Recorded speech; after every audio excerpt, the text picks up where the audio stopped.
कहा जाता है कि पति पत्नी का रिश्ता 7 जन्मों का होता है, पर क्या सच में ऐसा है? क्या आत्माएं सच में हर जन्म में एक दूसरे को पहचान लेती हैं? और अगर कोई अधूरी प्रतिज्ञा रह जाए तो क्या वो रिश्ता अगले जन्म में भी पूरा होता है? आज की यह धार्मिक कथा आपको बताएगी एक ऐसे दंपत्ति की कहानी जिनका रिश्ता केवल इस जन्म तक सीमित नहीं था, बल्कि समय की सीमाओं को पार कर गया था। प्राचीन काल की बात है, एक छोटा सा नगर था, श्रीधाम पुष्करपुर, जहाँ एक गरीब लेकिन धार्मिक ब्राह्मण देवदत्त और उसकी पत्नी सावित्री रहते थे। दोनों का जीवन सरल था। मिट्टी का छोटा सा घर, आंगन में तुलसी का पौधा और ईश्वर का अटूट विश्वास। देवदत्त हर सुबह गंगा जल से स्नान कर मंदिर में पूजा करते और सावित्री अपने हाथों से भगवान विष्णु के लिए भोग बनाती। उनका जीवन निर्धन था, लेकिन मन में संतोष और एक दूसरे के प्रति अपार प्रेम था। सावित्री अक्सर कहती, स्वामी हमारे पास धन नहीं है, पर ईश्वर ने हमें प्रेम दिया है, यही सबसे बड़ा वैभव है। देवदत्त मुस्कुराते हुए कहते, सावित्री जब तक तुम साथ हो कोई दुख नहीं, यह जीवन तुम्हारे बिना अधूरा है। दोनों का यह प्रेम नगर में मिसाल था। एक दिन मंदिर से लौटते समय देवदत्त ने देखा, नगर के बाहर एक वृद्ध साधु ध्यान में लीन बैठे हैं। उनके शरीर पर भस्म लगी थी, आंखें बंद थी और मुख पर दिव्यता झलक रही थी। देवदत्त ने प्रणाम किया तो साधु ने नेत्र खोले और बोले, तुम्हारे जीवन में कोई अधूरी प्रतिज्ञा है। देवदत्त चौंक गए। गुरुदेव, मैं तो प्रतिदिन पूजा करता हूँ, किसी से बैर नहीं रखता, फिर अधूरी प्रतिज्ञा कौन सी? साधु बोले, यह जन्म तुम्हारा अंतिम नहीं है, तुम्हारी आत्मा एक अधूरे व्रत का बोझ लिए हुए है। पत्नी के प्रति की गई एक प्रतिज्ञा अधूरी रह गई है, इसलिए अगले जन्म में भी तुम उसी आत्मा से मिलोगे। देवदत्त के हृदय में गूंज उठा, क्या पति पत्नी का संबंध इतना गहरा होता है कि आत्मा भी उसे नहीं भूलती? साधु मुस्कुराए, हाँ, विवाह केवल शरीरों का मिलन नहीं, आत्माओं का संकल्प है। जब तक दोनों आत्माएं एक दूसरे के प्रति कर्तव्य, प्रेम और वचन निभाती हैं, वह बंधन जन्मों तक चलता है। यह सुनकर देवदत्त गंभीर हो गए। सावित्री हर पूर्णिमा को भगवान विष्णु के लिए उपवास करती थी। वह कहती, हे प्रभु, जैसे लक्ष्मी जी सदा विष्णु जी के साथ रही, वैसे ही मैं भी अपने पति के साथ हर जन्म में रहूं। देवदत्त यह सुनकर मन ही मन प्रसन्न होते हैं, पर उन्हें साधु की बात याद थी, अधूरी प्रतिज्ञा का बोझ। उन्होंने संकल्प लिया कि वे अपने पत्नी की हर इच्छा पूरी करेंगे, क्योंकि उन्हें लगता था कि यही अधूरी प्रतिज्ञा शायद पिछले जन्म की कोई अधूरी बात हो। वर्ष बीतते गए। एक दिन देवदत्त गंभीर रूप से बीमार पड़ गए। सावित्री ने ईश्वर से प्रार्थना की, प्रभु, मेरे प्राण भी इनके साथ ले लीजिए, मैं इनके बिना एक क्षण नहीं रह सकती। परंतु नियति को कुछ और ही मंजूर था। देवदत्त ने अंतिम सांसों में सावित्री का हाथ पकड़कर कहा, प्रिय, मैं लौटूंगा, चाहे जन्म बदल जाए, रूप बदल जाए, पर मैं तुम्हें खोज लूंगा, यह मेरा वचन है। और वह प्राण त्याग कर चले गए। सावित्री ने उनके शरीर के पास बैठकर रोते हुए कहा, अगर यह वचन सत्य है तो प्रभु मुझे भी अगले जन्म में इन्हीं के चरणों में भेज देना। उस दिन आकाश में बिजली चौंकी, बादलों में वर्षा हुई और जैसे स्वयं भगवान ने उनकी प्रतिज्ञा सुन ली। सैकड़ों वर्ष बीत गए। अब युग बदल गया था, कलयुग का समय था। नगर का नाम था अयोध्या नगरी। वही एक युवक आर्यन पैदा हुआ, पढ़ाई में तेज, दिल का सीधा, लेकिन अजीब सी बेचैनी लिए हुए। उसे अक्सर लगता किसी की प्रतीक्षा कर रहा हूँ, कोई अधूरी पहचान बाकी है। दूसरी ओर एक गांव में एक कन्या सिया का जन्म हुआ। वह भी मंदिर में बैठकर जब भगवान विष्णु की मूर्ति देखती तो अनजाने में उसके नेत्रों से आंसू निकल आते। उसे पता नहीं था क्यों, पर वह कहती, प्रभु मुझे किसी का इंतजार है जो मुझे वचन दे चुका है।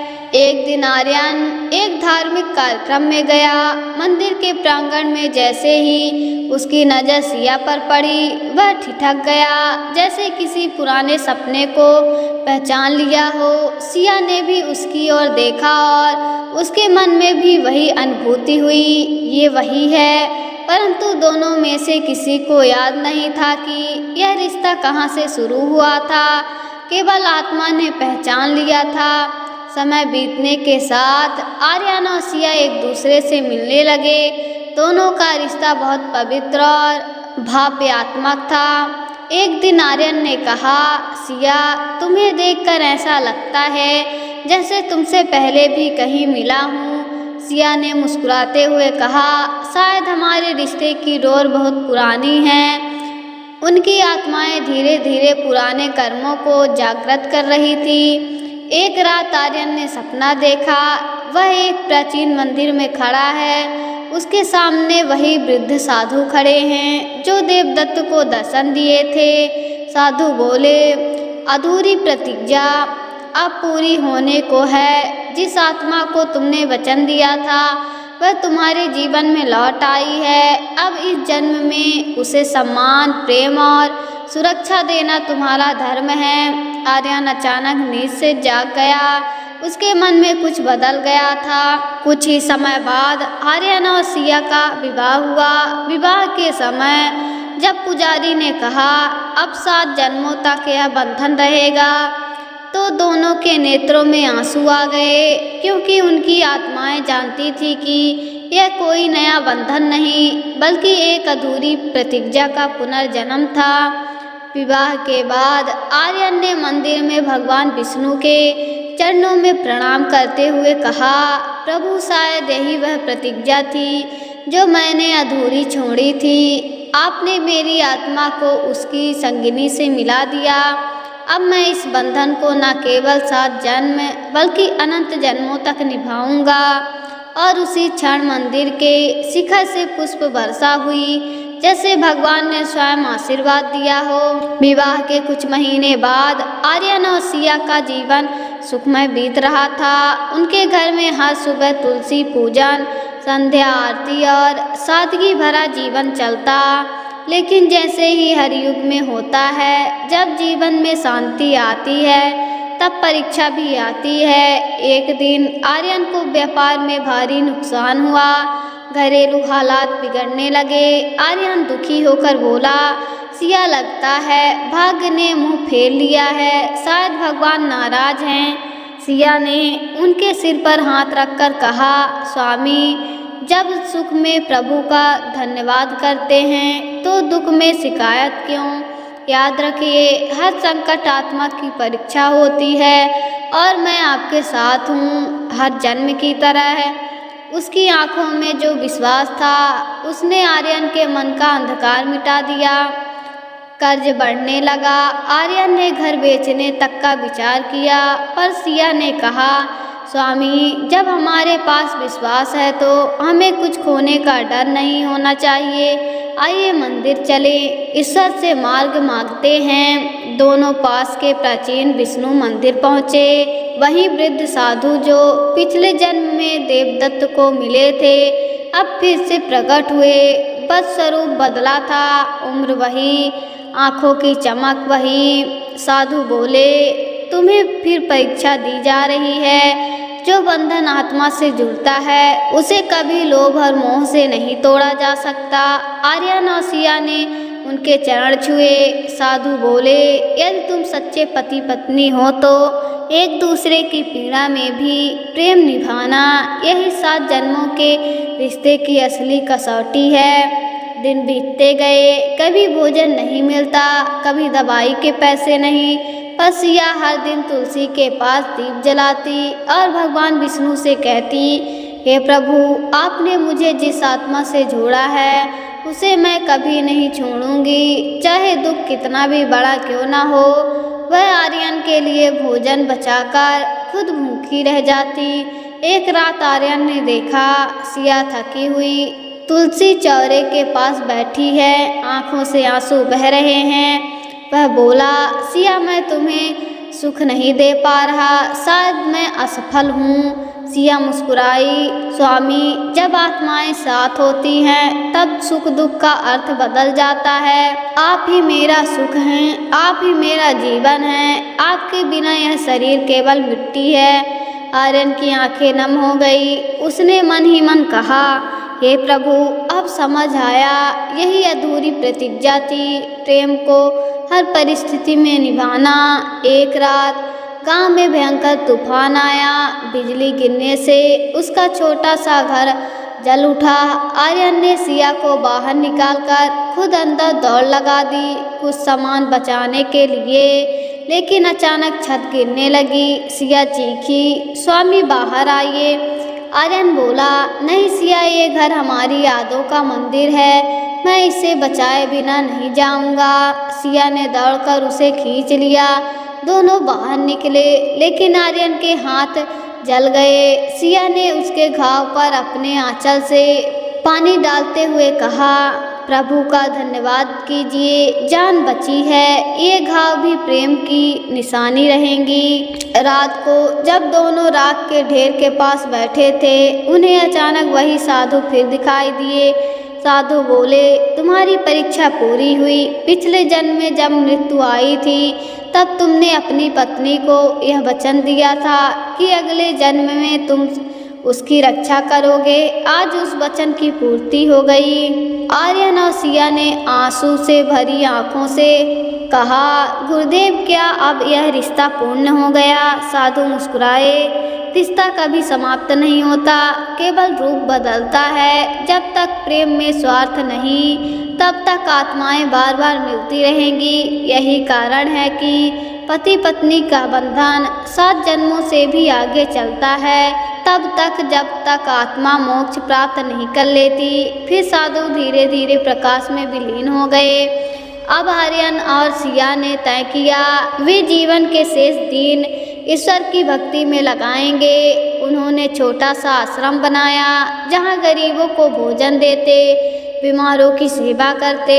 धीरे धीरे उनकी प्रसिद्धि बढ़ी। लोग कहते, इनके घर में रहने से मन को शांति मिलती है। एक दिन एक भक्त ने उनसे पूछा, माता पिता, आपके इस अटूट रिश्ते का रहस्य क्या है? सिया मुस्कुराई और बोली, रहस्य बस इतना है कि हमने एक दूसरे को देवता माना। जब पति पत्नी को देवी मान ले और पत्नी पति को ईश्वर का रूप, तब प्रेम अमर हो जाता है। वर्षों बीत गए। अब आर्यन वृद्ध हो चुका था और सिया का भी शरीर कमजोर हो चला था। एक दिन दोनों मंदिर के सामने बैठे सूर्यास्त देख रहे थे। सिया ने धीरे से कहा, स्वामी, लगता है अब यह जीवन समाप्ति की ओर है। आर्यन ने मुस्कुराकर उसका हाथ थामा। सिया, अगर अगला जन्म होगा तो मैं फिर तुम्हें खोज लूँगा। सिया ने उत्तर दिया, और मैं वही प्रतिज्ञा करूँगी जहाँ तुलसी का पौधा होगा। इतना कहकर उसने अपनी आंखें मूंद ली। कुछ ही क्षण बाद आर्यन ने भी मुस्कुराते हुए अंतिम सांस ली। दोनों के प्राण जैसे एक साथ ईश्वर में विलीन हो गए। उस क्षण आकाश में पुष्प वर्षा हुई। मंदिर की घंटियां अपने आप बजने लगी, जैसे भगवान विष्णु ने स्वयं कहा हो, तुम दोनों ने साथ नहीं बल्कि अनंत जन्मों का वचन निभाया है। पति पत्नी का रिश्ता केवल शरीर या संसार के बंधन का नहीं होता, यह आत्मा और धर्म का बंधन है। जब दोनों में त्याग, प्रेम और श्रद्धा होती है, तब वह रिश्ता ईश्वर के आशीर्वाद से जन्म जन्मांतर तक चलता है। मित्रों, आज की इस कथा से हमने जाना कि पति पत्नी का रिश्ता 7 जन्मों का नहीं बल्कि आत्माओं के मिलन का होता है। जब प्रेम में कोई अपेक्षा नहीं, केवल समर्पण होता है, तब यह बंधन मृत्यु और जन्म से भी परे चला जाता है। यही विवाह का असली अर्थ है, वचन, त्याग और अनंत प्रेम। अगर यह कहानी आपके मन को छू गई हो तो इसे लाइक करें, शेयर करें और हमारे चैनल ज्ञान धर्म को सब्सक्राइब जरूर करें, ताकि ऐसी ही और दिव्य कहानियाँ आप तक पहुँचती रहे। धन्यवाद। मिलते हैं फिर नई वीडियो के साथ।